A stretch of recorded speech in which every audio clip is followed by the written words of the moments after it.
अस्सलाम वालेकुम दोस्तों, इलेक्ट्रिक सॉल्यूशंस में खुशामदीद। आज हम एसी-डीसी सर्किट के बारे में बात करेंगे। फ़ैन के ये गवर्नमेंट की सप्लाई में तारे जाती है, जो गवर्नमेंट की सप्लाई आपके पास आती है अल्टरनेटिव करंट की, ठीक है, ब्लू और ब्राउन, ठीक है, ये वाली वायर सही है दोस्तों, इस चीज़ का ख्याल रखें। ये सेंसर कहलाता है, ये आपका रिमोट जो काम करता है इसकी बदौलत काम करता है। ये जो 3 तारें आपको नज़र आ रही हैं दोस्तों, ब्लैक, रेड और येलो, ये सीधी आपकी फ़ैन में जाती हैं।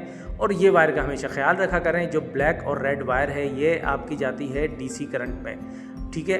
डायरेक्ट करंट जो आपके 12 वोल्ट आ रही होती है वो यहाँ पे लगती है, ठीक है दोस्तों, हमेशा इस चीज़ का ख्याल रखें। ये सर्किट के बारे में बेहतरीन इन्फॉर्मेशन है। ये फ़ैन में आपकी सीधा जाएगी वायरिंग और ये अल्टरनेटिव करंट में, ठीक है दोस्तों।